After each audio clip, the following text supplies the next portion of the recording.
बिस्मिल्लाहिर्रहमानिर्रहीम अल्हम्दुलिल्लाहिल्लज़ी ला इलाहा इल्ला हुवल वाहिदुल अहद अल समद अल्लज़ी लम यलिद वलम यूलद वलम यकुल लहू कुफुवन अहद व सल्लल्लाहु अला रसूलिही व अला आलिही व सहबिही अजमईन अम्मा बाद।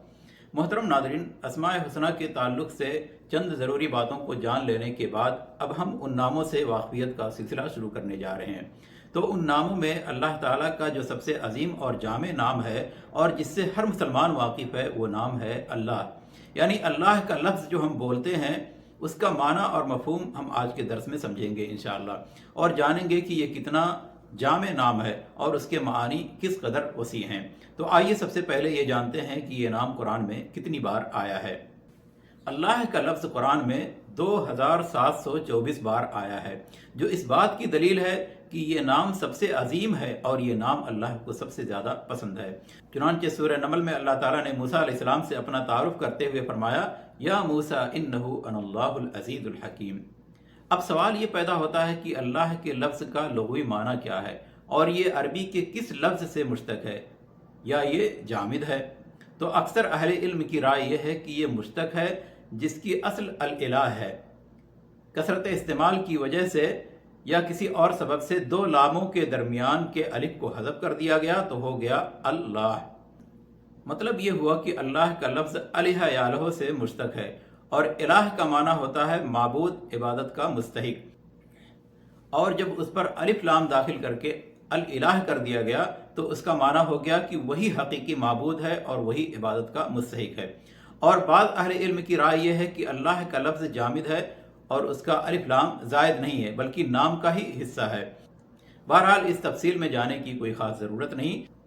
ये लफ्ज़ मुश्तक हो या जामिद, सभी उलमा ने इस लफ्ज़ का माना माबूद और इबादत का मुस्तहिक ही बताया है।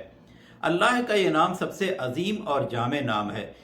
ये नाम तमाम अस्माए हुस्ना का निचोड़ है और इस नाम में वो तमाम खूबियाँ मौजूद हैं जो अल्लाह के बाकी सारे अस्माए हुस्ना में जुदागाना तौर पर पाई जाती हैं।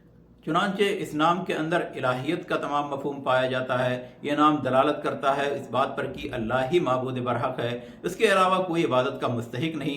और इस नाम में अज़मत व किबरियाई का भी मफहूम पाया जाता है। इसी तरह रहमत व मग़फ़िरत का भी माना पाया जाता है। यही वजह है कि अल्लाह को ये नाम सबसे ज़्यादा पसंद है।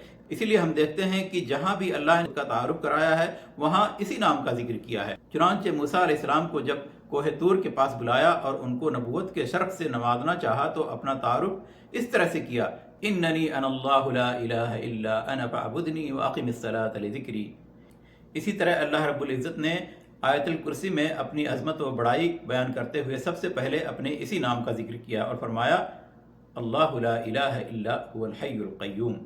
इसी तरह जब कुफ़ार मक्का ने नबी सल्लल्लाहु अलैहि वसल्लम से ये कहा कि हम अपने माबूदों के बारे में तो अच्छी तरह जानते हैं कि वो किस नस्ल से हैं, कब इस दुनिया में आए, तो आप भी अपने माबूद का तारुफ कराएं कि वो किस नस्ल से है और कब दुनिया में आया। तो इस पर अल्लाह ने सूरह इखलास नादिल किया और अपने तारुफ में सबसे पहले अपने नाम अल्लाह का जिक्र किया, फरमाया कुल हुवल्लाहु अहद।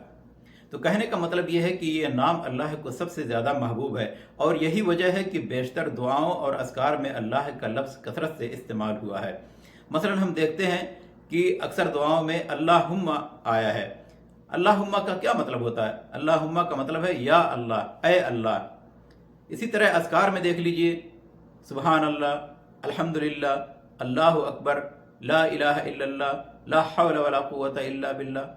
जितने अस्कार हैं सब में आपको अल्लाह का इस्म, अल्लाह का नाम मिल जाएगा। इसी वजह से अक्सर उलमा ने इस नाम को इस्म आज़म कहा है, यानी अल्लाह का सबसे बड़ा नाम, अल्लाह का वो अजीम नाम जिसके बारे में हदीसों में आया है कि जब कोई बंदा इस नाम से अल्लाह को पुकारता है तो वो उसकी पुकार को ज़रूर सुनता है और जब इस नाम को लेकर कुछ मांगता है तो अल्लाह उसे ज़रूर नवाजता है। तो अल्लाह का ये नाम इलाहियत के तमाम मफहूम को शामिल है। ये अल्लाह के माबूद बरहक होने पर दलालत करता है और उसके खालिक व राज़िक होने पर भी दलालत करता है और मालिक कुल होने पर भी दलालत करता है। इसी वजह से इस नाम का मफहूम जब किसी बंदे के दिल में बैठ जाता है तो वो अल्लाह से इस कदर मोहब्बत करने लगता है कि इतनी मोहब्बत वो खुद से भी नहीं करता और ना इतनी मोहब्बत अपने अहलो अयाल से करता है और ना दुनिया की किसी और चीज़ से।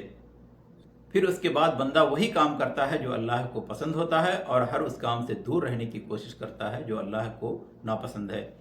اسی طرح یہ مفہوم بندے کے ذہن میں پیوست ہو جانے کے بعد وہ صرف اللہ کی تعظیم کرتا ہے، کسی اور کی تعظیم نہیں کرتا، کسی اور کے آگے نہیں جھکتا، اللہ ہی پر بھروسہ کرتا ہے، اسی سے خوف کھاتا ہے، اسی سے امید رکھتا ہے، ہر طرح کی عبادت اسی کے لیے صرف کرتا ہے، کسی اور کو اس کے ساتھ شریک نہیں کرتا۔